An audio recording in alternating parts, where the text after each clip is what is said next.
안녕하세요. 이지옥입니다. 이번 시간은 72페이지의 대지에 관한 사항들을 함께 보도록 하겠습니다.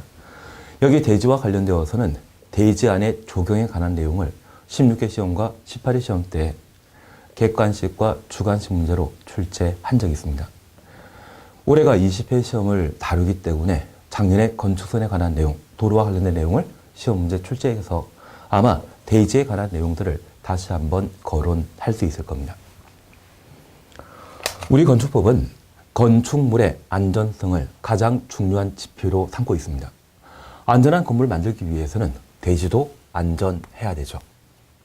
그래서 이 대지와 관련되어서는 안전에 관한 사항들을 고려하도록 되어 있고, 두 번째, 이러한 대지에 건물을 건축하게 되면 미관, 주변 환경 등을 고려해서 조경하도록 되어 있습니다. 특별히 면적 200제곱미터의 대지에 건물을 건축하려는 자는 나무를 심어야 되는데, 우리가 3, 4월 달에 단독택 밀집 지역을 좀 지나다니다 보면 라일락이나 목련꽃 보실 수 있죠. 그러한 것들은 건축법상 조경 의무에 따라 심어져 있는 나무가 됩니다. 그리고 세 번째, 대지 분할 제한에 관한 사항들을 우리가 함께 볼 수 있는데, 이 대지 분할 제한은 건물 건축하기 위한 대지, 기능을 유지해야 되는데, 도를 따라 한 필지에 대지가 존재할 때 건물을 건축한 건축주가 이후 남아있는 땅 일부를 잘라 타인에게 매각할 수 있습니다. 이렇게 한 필지의 대지를 둘 이상 분할하게 되면 이 분할된 대지도 대지로서의 기능, 역할 계속 해야 되지 않겠습니까? 그래서 대지 분할과 관련된 최소 면적에 관한 사항들을 우리가 한번 정리해 주셔야 됩니다. 그래서 우리 건축법이 취하고 있는 목적은 건축물에 대한 안전, 기능, 환경, 미관 네 가지를 건축법상의 주요 목적으로 다루게 되는데, 그러한 목적을 달성하기 위해 대지에 관한 사항도 함께 건축법령에서는 규제를 가하게 됩니다. 그 중에 안전한 대지와 관련된 사항들을 함께 살펴보십니다. 우리 72페이지의 대지 높이와 관련되어 대지는 인접한 도로면보다 낮아서는 아니 된다. 대지의 배수의 시장이 없거나 건축물 용도상 방습 필요 없는 경우에는 인접한 도로면보다 낮아도 된다. 그러면 잠깐 우리가 이해하실 것이 있습니다. 현재 도로는 차도와 인도를 도로라 하죠. 그리고 이에 인접한 땅을 대지라 하는데, 만약 이 대지가 인접한 도로면보다 낮게 조성되었다면 비가 오게 되었을 때 빗물은 높은 곳에서 낮은 곳으로 흐르게 됩니다. 이러한 대지가 인접한 도로면보다 낮게 조성되게 된다면 물이 고이게 되고, 이러한 물은 집안을 침식하여 연약한 대지를 만들 수 있을 겁니다. 그래서 기본적으로 대지는 도로면보다 낮아서는 아니 된다. 취지 이해되십니다. 그런데 우리 80년 중반 때 서울 곳곳이 큰 비가 오게 되었을 때 물에 잠기는 현상을 보이는 경우가 있습니다. 특히 강남역 같은 경우에는 인접한 곳에 교대역과 그리고 역삼역이라는 곳이 있는데, 이쪽은 구릉지에 위치한 반면 그 강남역은 좀 저지대에 조성되어 있습니다. 그래서 비가 많이 오게 된다고 하면 이 빗물이 이 강남역에 고이게 되고 침수 현상을 보이는 경우가 있습니다. 그래서 예전에 이런 침수 현상이 보이던 곳이라고 하면 크게 토지 가격 낮게 평가되어 있었죠. 하지만 최근에 서울시에서는 다양한 노력을 통해 이러한 곳이 침수되지 않도록 여러 가지 배수 설비를 갖춰놓고 있습니다. 그래서 예전에 단골로 침수되었다고 뉴스에 방송되던 곳, 요즘은 충분한 배수 장치를 확보했기 때문에 토지 거래 가격이나 또는 아파트 가격이 높게 평가되는 곳 있죠. 그래서 예전에 잠실역 주변의 장미 아파트나 또는 노량진, 강남, 그리고 목동 지역도 침수 현상을 보이는 곳이었지만 지금은 충분한 배수 장비를 확보했기 때문에 건물 건축하는데 크게 문제 없을 겁니다. 그래서 배수에 지장 없는 곳이라고 하면 인접한 도로면보다 낮게 대지가 조성되어도 상관없습니다. 그래서 앞으로 부동산에 투자하거나 또는 집을 구입하게 된다면 저평가되어 있는 곳, 여러 가지 문제 때문에 저평가되어 있는 곳, 그러한 곳에 투자하는 것도 하나의 방법이 되는 것 같습니다. 서울시에서는 충분한 재난 방지시설 설치해 주게 된다고 하면 그러한 곳은 향후 좀 가격 오를 수 있겠죠. 그리고 두 번째입니다. 성토 등의 조치와 관련되어 습한 토지, 물이 나올 우려가 많은 토지, 물 동원해 놓습니다. 쓰레기 등으로 매립된 토지에 건축물을 건축하는 경우는 성토, 지반 개량 등에 필요한 조치를 하여야 한다. 여기 물이라고 하면 지하수를 말하게 됩니다. 그 지하수가 발생할 수 있는 땅이라면 성토, 흙을 쌓아 올리는 것을 말합니다. 그리고 지반 개량. 시설 개량에서 어느 정도 공부하셨을 텐데 매트리트 기법 등으로 지반을 강화시키는 여러 가지 조치를 함으로써 대지 안전성을 보장하도록 되어 있습니다. 그리고 3번입니다. 대지의 빗물 동원해 놓습니다. 오수를 배출하거나 처리하기 위해 필요한 하수관 등을 설치하여야 한다. 그래서 오수를 배출하기 위해 하수관 등에 시설 설치하도록 되어 있습니다. 그러면 잠깐 구분해 주실 것은 물이 나올 우려가 있는 토지에 하수관 설치하는 것 아닙니다. 저 물, 지하수가 분출되는 곳이라면 성토, 지반 개량 등의 조치를 취하도록 되어 있고 오수와 우수를 배출하기 위해 하수관 설치하도록 되어 있는데 저 물이 나올 우려가 있는 토지에 하수관 설치해야 된다. 그런 취지문이라면 바로 틀린 것으로 잡아내셔야 됩니다. 그리고 마지막 우리가 함께 보실 것이 옹벽, 축대에 대한 설치에 관한 사항들을 함께 살펴보십니다. 산사태 등의 발생 우려가 있다고 하면 저 옹벽, 축대라는 것을 설치하도록 되어 있는데 그 설치 기준을 이번 시간에 함께 봐주십니다. 그래서 72페이지의 양가로 4번 옹벽 설치와 관련되어 박스 속에 1번입니다. 성토, 절토하는 부분의 경사도가 1대 1.5 이상으로서 높이가 1m 이상 부분은 옹벽 설치할 것. 1m 동원해 놓습니다. 옹벽 높이가 2m 이상의 경우는 콘크리트 구조를 할 것. 2m 동원해 놓습니다. 그리고 3, 그냥 보십니다. 옹벽 외벽면에는 이의 지지 또는 배수를 위한 시설 외 구조물이 밖으로 튀어나오지 아니할 것. 그러면 배수시설, 돌출되어도 상관없다는 이야기죠. 그리고 4번 그냥 지나갑니다. 그리고 5번입니다. 옹벽에는 3제곱미터마다 3 동원해 놓습니다. 하나 이상의 배수 구멍을 설치하여야 하고 후단부 그냥 지나갑니다. 6 그냥 지나갑니다. 그러면 이 옹벽 설치와 관련되어 승토, 흙을 쌓아 올리는 것을 말합니다. 절토, 흙을 파내는 것이죠. 그래서 이 경사진 임야 등에 대지를 만들고자 하면 산을 일부 깎아내고 깎아낸 흙으로 흙을 쌓아 올리는 승토 작업을 함으로써 건물 건축할 수 있는 대지를 만들 수 있는데 이러한 곳에 비가 많이 오게 되면 쉽사리 산사태 등이 발생할 수 있죠. 그래서 그 손괴 우려가 있는 대지에 건물을 건축하기 위해서는 옹벽을 설치하도록 되어 있습니다. 그러면 그 경사도가 1대 1.5 이상으로서 그 높이가 1m 이상의 경우에는 옹벽을 설치하도록 되어 있습니다. 가끔 이 경사도를 급한 경사도로 착각할 수 있는데 앞에 나와 있는 것은 높이와 관련된 기준이고요. 뒤에 나와 있는 것이 밑변과 관련된 기준으로 이해하셔야 됩니다. 예전에 서울에는 우면산에 비가 많이 와서 산사태가 발생한 적이 있는데 그 우면산은 완만하지만 비가 많이 오게 된다면 산사태라고 하는 큰 사고를 불러 일으킨 적이 있습니다. 그래서 이 경사도는 1대 1.5 이상이라 했을 때 급경사가 아니라 이러한 완만한 경사라 할지라도 충분히 산사태가 발생할 수 있습니다. 그리고 그러한 높이가 1m 이상이라면 돌이든 콘크리트든 어떻게든 축대를 하나 만들라는 이야기입니다. 그러면 이러한 경사도로서 높이가 2m 이상의 경우에는 옹벽 설치와 관련된 재료 기준을 따로 두게 되는데 이러한 경우라면 콘크리트 구조로 만들도록 되어 있습니다. 가끔 고속도로 여행하다 보면 산을 일부 깎아 고속도로를 만든 곳에 옹벽 설치해 놓은 곳 보신 적 있죠? 그러한 높이가 2m 이상이라고 하면 어떤 구조로? 콘크리트 구조로 만들도록 되어 있습니다. 그리고 옹벽 면적 3제곱미터마다 한 개 이상의 배수 구멍을 설치하도록 되어 있습니다.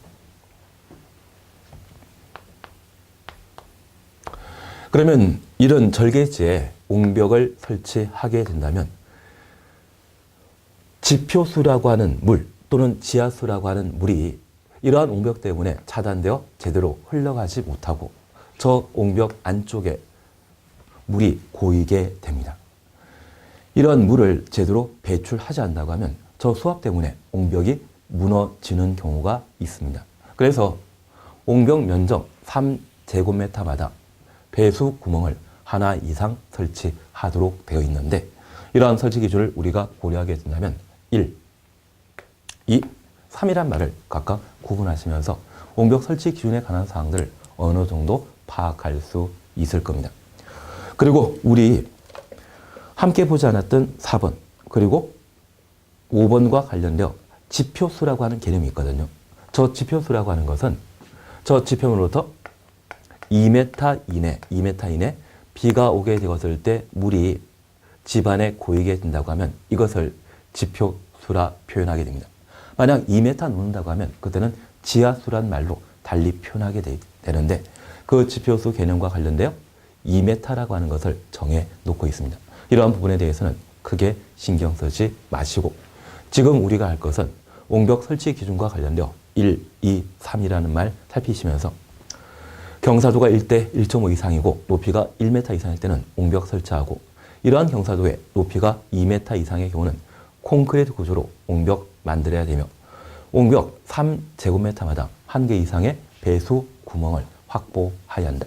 그러한 부분들을 살펴놓습니다. 그리고 13페이지에 이 대지 조경입니다.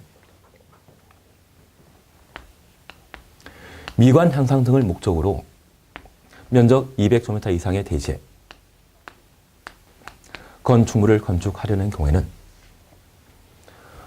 조경하여야 한다. 그래서 18회 시험 때는 저 200제곱미터를 주관식으로 적으라고 시험에 낸 적 있습니다. 그래서 대지의 면적이 대충 60평 이상이라고 하면 나무 심도록 되어 있습니다. 다만 이런 조경 의무를 면제 생략하는 경우가 있는데 저 생략과 관련되어서는 한 3가지 내용 빼고는 하면 그냥 우리가 충분히 이해할 수 있는 내용입니다. 그래서 동그라미 1번 조경 의무 예외와 관련되어 다음의 경우는 조경 면제 생략할 수 있다. 한 장 넘기시면 1. 녹지지역. 여기 녹지지역이라면 서울 같은 경우 관악산 주변 일대가 바로 녹지지역입니다. 이러한 녹지지역의 대지 소유자가 주변에 나무 많이 심어져 있는데 1,000만, 2,000만 들여서 소나무 같은 조경을 나무를 심게 된다고 하면 티 안 나죠. 그래서 녹지지역 내 건물을 건축하는 경우에는 조경 의무를 면제 생략하게 됩니다. 그리고 2, 3에 대해서는 16회 때 우리 시험에 출제되었던 내용입니다. 그래서 지금은 그냥 지나갑니다. 그리고 4번 산업단지의 공장. 이 산업단지라고 하면 공해 공장이 입지한 곳으로서 공해가 심각한데 이러한 곳에 나무 심게 된다고 하면 그냥 죽어버리죠. 그리고 5번입니다. 염분이 함유되어 있는 경우. 매립지 등을 말하는데 이러한 매립지에 염분이 함유되어 있는 경우 나무를 심게 된다고 하면 나무 고사에 버리게 될 겁니다. 그래서 이러한 경우는 나무 심을 필요 없다. 6번 축사. 축사는 외양간 등을 말하는데 소 먹잇감으로 1,000만 원, 2,000만 원 들여 나무를 심게 된다고 하면 개들한테 간식거리 제공하는 것과 마찬가지죠. 그래서 축사를 만드는 때는 조경 의무를 생략하게 됩니다. 그리고 가설 건축물. 잠깐 이용하는 것이죠. 이 가설 건축물 철거하게 되었을 때 조경했던 것을 함께 제거하게 된다면 좀 아깝지 않습니까? 그리고 8번 꼭 한번 봐놔야 될 겁니다. 그리고 9번입니다. 자연환경 보전지역, 농림지역, 관리지역의 건축물. 여기 관농자와 관련된 건축물이라고 하면 이 관농자는 시골 지역으로서 충분히 나무가 심어져 있습니다. 이러한 곳에 비싼 돈 들여 나무 심더라도 티가 안 나기 때문에 조경 의무 대상에서 제외시키게 됩니다. 가로 속에 지구 단위 계획구역으로 지정된 곳은 제외한다. 그러면 잠깐 구분해 줄 게 있습니다. 일반적인 관동차의 경우는 조경 의무 대상에서 제외시키지만 이 지구 단위 계획구역은 장래, 도시 지역이 될 수 있는 땅이죠. 지난 시간에 건축 신고와 관련된 이야기를 드리면서 용도 지역, 용도 지구, 용도 구역에 관한 이야기를 잠깐 드린 적이 있습니다.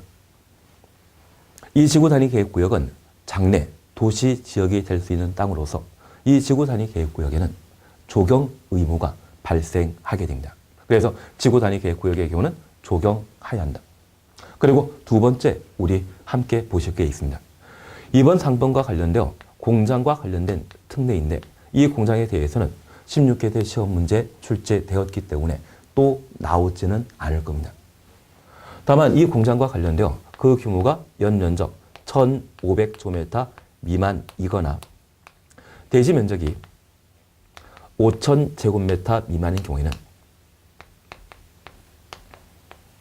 중소기업에 해당되는 것으로서 조경 부담을 덜어주기 위해 조경 의무를 면제, 생략시키고 있습니다. 그리고 이 공장과 함께 우리가 살펴보실 것이 물류시설. 여기 물류시설이라고 하면 창고 등을 말합니다. 우리 교재 8번을 살펴보시면 저 물류시설과 관련되어 연면적 1,500제곱미터 미만이면 중소기업에 해당되기 때문에 조경 의무를 면제 생략하게 됩니다. 그런데 가로 속에 이런 말이 있죠. 저 물류시설이 주거지역이나 상업지역에 만들어지게 되면 제외한다. 그러면 면제 대상에서 제외한다고 하면 이때는 조경 대상이란 이야기죠. 그러면 이러한 물류창고가 주거지역이나 상업지역에 만들어지게 된다고 하면 그 규모가 작달지라도 500, 1000제곱미터랄지라도 많은 사람들이 거주하고 있는 이 주거지역, 상업지역에 만들어지는 물류창고라고 하면 이때는 조경 대상이 된다. 그래서 기본적으로 조경과 관련된 사항들을 함께 살펴보시면서 조금 이해하기 까다롭겠지만 저 물류시설과 관련된 내용을 꼭 한번 확인해 놓습니다. 그래서 만약 시험에 주거지역에 물류시설로서 연면적 1,500제곱미터 미만이면 이 주거지역이라는 장소 때문에 조경 대상이 된다는 걸 확인해 주셔야 됩니다. 주거지역 또는 상업지역에 물류시설로서 연면적 1,500제곱미터 미만이면 조경 의무를 면제한다? 조경해야 된다. 조경해야 되죠. 그래서 그러한 부분들을 한번 고려해 주시는 게 올해 20회를 위한 시험이 되게 됩니다. 어차피 저 조경과 관련되어 16회 때와 18회 때 시험에 냈다고 하면 3세판 내게 되었을 때는 지구 단위 계획구역과 그리고 주거적 상업지역의 물류시설 이러한 경우에는 조경 대상이 된다는 점을 꼭 한번 확인해 놓습니다. 그리고 75페이지의 대지 분할 제한입니다. 건축물 건축되어 있는 한 필지의 대지를 일부 잘라 타인에게 양도하게 되는데 그 대지 분할과 관련된 대지로서의 기능을 유지하기 위한 규제를 대지 분할 제한이라 표현하게 됩니다. 이러한 대지 분할 제한과 관련되어 주거지역과 용도 지역이 미정인 경우에는 60제곱미터에 못 미치는 분할할 수 없고 상업지역과 공업지역의 경우에는 200제곱미터에 못 미치는 분할할 수 없습니다. 그리고 150제곱미터에 못 미치는 분할할 수 없습니다. 그리고 녹지 지역의 경우에는 200제곱미터에 미달하는 분할할 수 없는데 이렇게 잠깐 이해해 놓습니다. 여기 주거지역에 대지의 면적이 60제곱미터라고 하면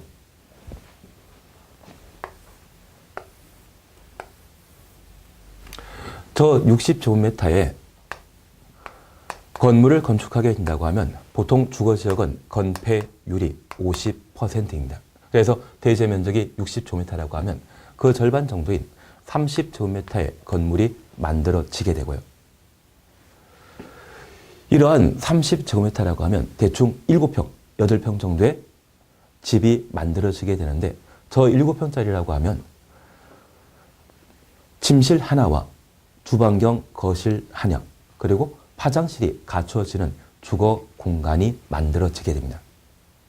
그런데 저 대지 면적이 60이 아니라 10제곱미터라고 하면 건폐율 50 적용하게 되었을 때 건축 면적은 5제곱미터가 되게 되고 아마 저 같은 사람이 들어 눕게 된다고 하면 팔과 다리는 벽을 뚫고 나와 있을 겁니다. 그러면 이 주거 지역에 건물을 건축하고 주택으로서의 기능을 다하기 위해서는 최소 60제곱미터는 확보돼야만 주거 기능을 다할 수 있습니다. 상업적과 공업적은 최소 150제곱미터가 확보돼야만 상업, 공업 기능을 다할 수 있고요. 녹지 지역은 보통 농가주택을 만드는 그런 곳인데 이러한 곳이라면 한 200제곱미터는 확보돼야만 건물로서의 제대로 된 기능을 하게 됩니다. 그러면 여기 60, 150, 200제곱미터라고 하는 것은 한 필지 대지를 분할하게 되면 분할된 이후에 최소 면적을 말하게 됩니다. 결국 이 주거지역의 한 필지의 토지를 분할하기 위해서는 분할 전의 대지 면적이 120, 상업지역과 공업지역은 300, 녹지역은 400제곱미터 이상일 때 한 필지의 토지를 분할할 수 있습니다. 그래서 여기 60, 150, 200이라고 하는 것은 최소 분할 기준, 분할 단위라는 것을 살펴주셔야 되고 분할 전의 면적 아니죠. 분할된 이후에 최소 60, 150, 200이라는 것 확인하시고 특별히 주거지역, 상업지역, 공업지역, 녹지지역 그리고 용도지역이 미정이었을 때 5가지 분할 기준을 제시하고 있기 때문에 오지순나 문제로 충분히 출제될 수 있을 겁니다. 그래서 이 대지 분할과 관련된 최소 기준을 저렇게 한번 확인해 놓습니다. 하다못해 특별 규정에 대해서는 크게 신경 쓰지 않습니다. 그러면 이 대지와 관련되어 안전, 조경, 그리고 대지 분할 제한 기준에 관한 내용을 각각 살펴보셨고 이러한 대지에는 주택, 상가 등의 다양한 건축물을 만들게 됩니다. 그러면 우리가 시설 개론 등을 공부하다 보면 건축물에 대한 구조, 설비에 관한 다양한 규정들을 함께 살펴보시는데 그 시설 개론에 구조, 설비에 관한 기준이 마련되어 있다고 하면 이것은 건축 법령에 근거한 것입니다. 시설 개론 공부하기 좀 힘들지 않으십니까? 그래서 이 건축법과 관련된 구조, 설비에 관한 기준이 우리 시험에 하나 또는 두 문제가 출제되게 되는데 이 전 범위를 우리가 해결하게 된다고 하면 그때는 그 실력이 건축사 수준이 될 겁니다. 그래서 이쪽은 늘상 시험에 반복 출제되는 내용과 그리고 최근 개정사항과 관련된 내용들을 함께 살펴보는 게 필요합니다. 사실 우리 건축법은 법 제1조에 건축법의 제정 목적을 정해놓고 있는데 건축물과 관련된 다양한 법령 등을 정함으로써 건축물의 안전, 기능, 환경,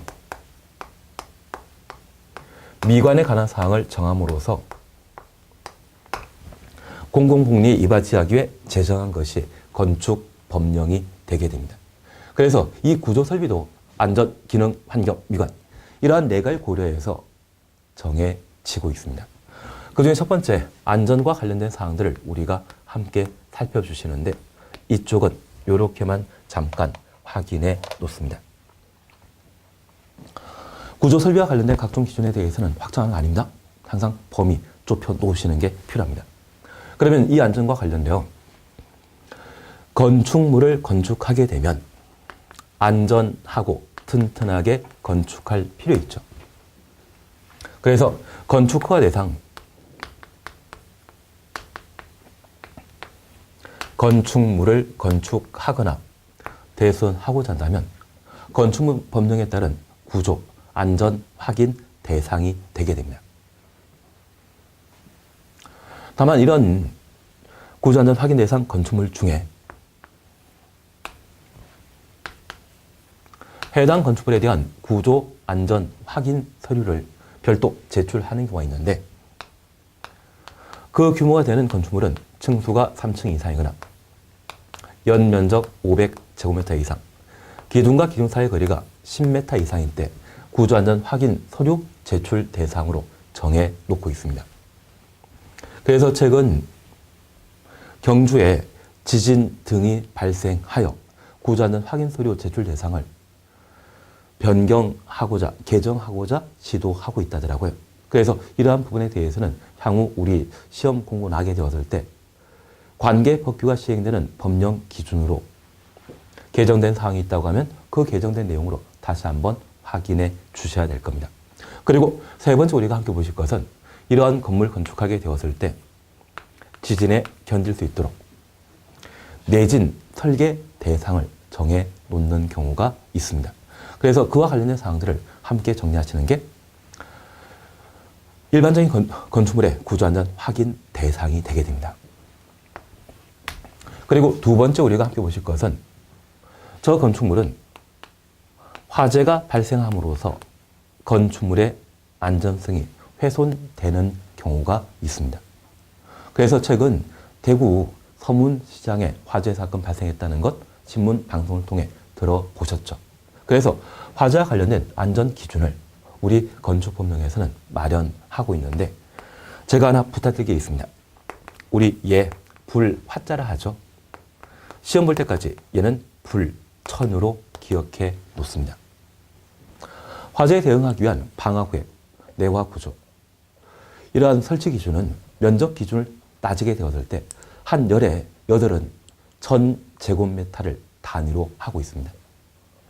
사실 500과 관련된 사항 또는 다른 기준이 있긴 있지만 그러한 부분에 대해서는 우리 건축사 되는 시험 아니죠. 그래서 이러한 부분에 대해서는 화재 안전 기준과 관련되어 연면적 또는 바자면적 1000제곱미터를 기준으로 화재 안전 기준을 정한다. 그래서 불천이란 말을 시험 끝날 때까지만 확인해 놓습니다. 그리고 이렇게 화재가 발생한 건축물로부터 건물 밖으로 신속하게 탈출하기 위해서는 피난 용도의 구조, 설비에 관한 사항들을 현재 마련하게 됩니다. 만약 건물이 2개 층 이상으로 구성되게 된다면 건물 밖으로 탈출하기 위해서는 계단을 이용해서 건물 밖으로 나갈 수 있죠. 그래서 직통 계단과 관련된 사항을 함께 살펴주셔야 됩니다. 그리고 두 번째는 피난 안전 구역에 관한 사항들을 함께 살펴주셔야 됩니다. 여기 피난 안전 구역은 한 3년, 4년 전에 부산 해운대 주상 복합 건축물에는 쓰레기통에 발생한 화재로 건물 전체가 홀라당 타버린 사건이 있었습니다. 그러면 건물 아래층에 화재 발생하게 되면 상층부에 거주하는 주민들은 그 계단 등에 불길이 치솟아 오른다고 하면 건물 밖으로 탈출하기 곤란하죠. 그래서 이러한 경우에는 건물 옥상에 올라가서 소방 헬기를 이용해서 건물 밖으로 탈출하거나 또는 다른 방법이 별로 없더라고요. 그래서 이러한 주상 복합 건물과 관련되어 화재 사건이 발생하게 되면 건물 중간층에 피난 안전 구역을 조성하고 저 피난 안전 구역은 내화 부조, 불연 재료로 만들도록 되어 있습니다. 그리고 이러한 곳에 대피해 있다고 하면 소방대가 출동해서 그러한 사람들을 구조할 수 있는 그러한 공간을 말하게 됩니다. 그리고 소방 헬기가 안전하게 이착륙할 수 있는 헬리포트 등에 관한 사항들을 안전과 관련되어 우리가 한번 살펴보실 범위가 되게 됩니다. 그리고 두 번째 우리가 함께 보실 것은 건축물에 있어서는 쾌적한 환경을 유지할 필요가 있습니다. 그래서 우리 층간소음 문제와 관련된 여러 가지 문제들이 공동생활하는, 집단생활하는 주민 사이에 여러 가지 분쟁거리가 되더라고요. 그래서 층간소음을 방지하기 위한 바닥 기준 등을 건축법령에 마련하고 있습니다. 그리고 두 번째, 범죄, 예방 기준에 관한 사항들을 함께 살펴봅니다.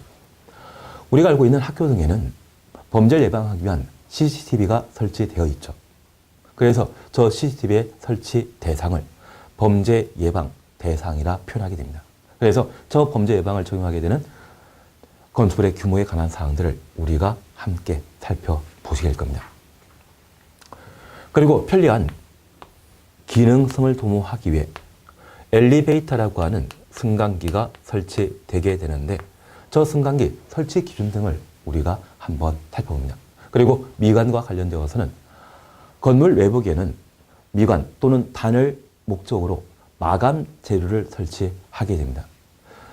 일전에 의정부 도시형 혜택인 아파트에 화재 사건이 발생한 적이 있는데 그 도시형 혜택인 아파트의 경우는 미관 단일 목적으로 건물 외벽에 샌드위치 판넬을 설치했었습니다. 그 샌드위치 판넬이라는 것은 가운데 스트립을 두고 양쪽에 철판 부착한 것을 말하는데 그 가운데 스트립이 불에 취약했다더라고요.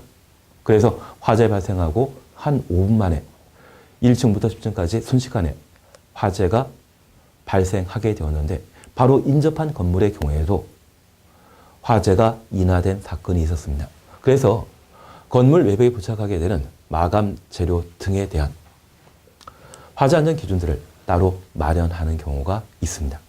그래서 이러한 것들 토대로 우리가 구조, 설비에 관한 내용들을 함께 살펴봅니다. 대신 이쪽 부분은 워낙 범위가 넓기 때문에 우리가 지금 하는 부분, 이러한 부분들만 기본으로 잡아 놓으시고 그 밖의 부분에 대해서는 버리는 게 마음 편합니다. 그러면 우선 76페이지를 함께 살펴봅니다. 동그라미 열립니다. 구조안전 확인 찾으셨죠? 가번입니다. 건축허가 대상 추천했습니다. 건축물을 건축하거나 대손하는 경우 해당 건축물의 설계자는 설계자 동그라미였습니다. 국토교통부령이 정하는 구조 기준 등에 따라 그 구조 안전을 확인하여야 한다. 그래서 첫 번째 우리가 살피실 것으로서 건축물의 구조안전 확인 대상은 건축허가 대상 건축물이 구조안전 확인 대상이고 해당 건축물을 설계했던 건축사 등이 건축물에 대한 구조안전성을 확인하도록 되어 있습니다. 그래서 건축물의 구조안전 확인하는 자는 누구이다? 설계자. 설계자가 구조안전 확인 주체됩니다. 건축사는 아닙니다. 저 건축사가 설계 담당했다고 하면 그제서야 해당 건물에 대한 설계자로서 구조 안전성을 확인하는 자가 됩니다. 구조 안전 확인하는 자는 누구이다? 설계자라는 걸 다시 한번 확인해 놓습니다. 그리고 두 번째입니다. 나번 함께 보십니다. 구조 안전 확인한 건축물 중에 다음 하나에 해당되는 건축물의 건축주는 해당 건축물의 설계자로부터 구조 안전 확인서를 받아 착공 신고하는 때 착공 신고 동그라미 넣습니다. 그 확인 서류를 허가권자에게 제출하여야 한다. 그리고 박스에 층수가 3층 이상인 건축물 가로속의 표현은 예외로서 버립니다. 2번 연면적 500제곱미터 이상의 건축물 다만 창고 등은 제외한다. 높이가 13m 이상의 건축물 처음 높이가 9m 이상의 건축물 5번 기둥과 기둥 사이의 거리가 10m 이상의 건축물 이러한 것들은 구조안전 확인 대상 삼게 됩니다. 그러면 잠깐 우리 구분하실 것은 구조안전 확인 서류 제출 대상은 층수가 3층 이상, 연면적 500제곱미터 이상, 기둥과 기둥 사이의 거리는 10m 이상. 그래서 우리 시험 볼 때까지 500원짜리 동전 3개를 그리고 10원짜리 동전 하나를 왼쪽 주머니에 놓고 시험 보십니다.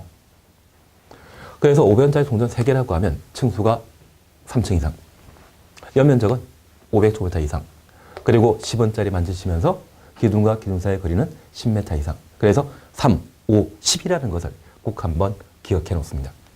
저 3, 5, 10이라는 게 충분히 숙지되었다고 하면 가끔 저 3과 10을 더할 마음도 생기죠. 높이는 13m 이상. 그리고 3, 5, 10이라는 게 익숙하셨다고 하면 가끔 1 빼고 싶은 마음도 생기지 않습니까? 그래서 10에서 1 빼게 되면 9. 처마 높이가 9m 이상. 그래서 저 3, 5, 10에 해당되게 되면 구조 안전 확인 서류를 건축주가 허가권자에게 제출하도록 되어 있는데 그러한 제출 시기는 언제? 착공 신고하는 때. 그래서 다음은 건축법령상 구조 안전 확인 서류의 제출 대상이다. 그 대상 구분하라고 하면 3, 5, 10을 확인해 주셔야 됩니다. 그러면 잠깐 이렇게만 이해해 놓습니다. 사실 건축물에 대한 구조 안전성은 설계자가 확인하도록 되어 있는데 실제 3, 5, 10에 해당되는 건물이 붕괴되게 되면 많은 인명피해가 발생하게 됩니다. 그러한 인명피해에 대해서는 저 건축사인 설계자 책임질 수 있다? 최근 건축사 대표적인 법인으로서 공간이라고 하는 건축회사가 있다더라고요. 그거 경기가 안 좋아가지고 한 몇 년 전에 부도 난 적이 있거든요. 그러면 저 건축사 개개인은 3, 5, 10에 해당되는 건물이 붕괴되며 큰 인명피해가 발생했을 때 그에 대한 책임 제도를 질 수 있다? 없습니다. 그러면 저 3, 5, 10에 해당되는 건축물은 건축주가 만들게 되면 일반인에게 분양하게 되는데 저 건축주의 잘못된 공사로 이런 문제가 발생하게 된다면 저 분양했던 건축주에게 책임질 필요 있죠. 그래서 저 3, 5, 10에 해당되는 건물을 누가 만들었는지 확인하고 그들에게 책임지우고자 구조안전 확인 서류를 제출하도록 하게 됩니다. 서류 제출한 자는 누구? 건축주, 시기, 착공신고시, 허가권자에게 제출하도록 되어 있습니다. 다만 이러한 사무실 중에 연면적 500제곱미터 이상의 창고, 축사, 작물 재배사는 구조안전 확인 서류 제출 대상에서 제외한다. 그러면 잠깐 이렇게 구분해 놓습니다. 만약 건물이 1층짜리이고 연면적 500제곱미터인 건축물이 있다면 구조안전 확인 서류 제출 대상입니다. 다만 저 1층이고 연면적 500제곱미터인 건축물이 창고, 축사라고 하면 구조안전 확인 서류 제출 대상에서 제외하게 됩니다. 그런데 저 건물 규모가 3층이고 연면적 500제곱미터인 창고라면 연면적과 관련되어서는 구조안전 확인 서류 제출 대상에서 제외되지만 여기 3층이 걸린 창고이기 때문에 서류 제출 대상이 되게 됩니다. 그래서 구조안전 확인 서류를 제출한 대상 명확하게 구분해 주셔야 됩니다. 그리고 뉘어문입니다. 지진 성능 확인에 관한 사항들을 함께 보십니다. 지방자치단체장은 구조안전 확인 대상 건물에 대해 허가 등을 하는 경우 내진 성능 확보 여부를 확인해야 한다. 내진 설계 갖춰져 있는지 확인하라는 이야기입니다. 그리고 나부는 17회 때 주관식 문제로 내진 등급이라는 것을 적으라고 시험에 낸 적이 있습니다. 국토교통부 장관은 지진으로부터 건축물의 구조안전을 확보하기 위해 건축물의 용도 등에 따라 내진 등급을 설정해야 한다. 이 내진 등급, 진도 얼마에 견딜 수 있는 건축물인지 이러한 기준을 정해놓은 것을 내진 등급이라 표현하는데 우리 약속해 줄 게 있습니다. 여기 등급제 그리고 인증제란 말 쓰게 된다면 전국에 동일한 기준으로 정할 필요 있죠. 그래서 관계법규와 관련되어 각종 기준, 등급, 인증제란 말 쓰게 된다고 하면 전국을 관할 범위로 하고 있는 국토교통부 장관이 그러한 사항들을 결정하도록 되어 있습니다. 그리고 올해 개정된 사항으로 바로 이것을 확인해 놓습니다. 뒤에 보시게 되면 내진 능력 공개라는 것 찾으셨죠? 그러면 구체적인 시행령에 관한 사항들은 아직 확정되지 않았지만 이 부분만큼은 꼭 살펴놔야 됩니다. 다음에 해당되는 건축물을 건축하고자 하는 자는 사용승인 동원해 놓습니다. 즉시 주셔놓습니다. 건축물이 지진 발생 시에 견딜 수 있는 능력을 공개해야 한다. 그래서 진도 5에 견딜 수 있는지 그러한 것들을 밝혀주도록 되어 있습니다. 최근 울진에 원자력 발전소가 만들어져 있는데 저 울진 원자력 발전소는 경주 지진 인접한 곳입니다. 그리고 저 원자력 발전소 측에서는 진도 8에 9에 지진이 발생한다 할지라도 저 원자력 발전소에는 사고 발생할 일 없다. 이렇게 내진 능력을 공개한 적이 있습니다. 그러면 저 내진 능력 공개 대상으로서 층수가 16층 이상이거나 바닥 면적합 5,000제곱미터 이상. 그 밖에 대통령령이 정하는 건축물은 내진 능력 공개 대상인데 공개 시기는 언제? 사용 승인 시에 즉시 공개하도록 돼 있죠. 그러면 여기 16층 그리고 바닥 면적합 5층 다중 이용 건축물 연상되시죠. 그러면 층수가 16층 이상이거나 바닥 면적합 5,000제곱미터 이상의 건축물은 대부분 다중 이용 건축물로서 불특정 다수의 많은 사람들이 이용하는 건축물입니다. 지진 등이 발생했을 때 그들을 재해로부터 보호할 필요 있죠.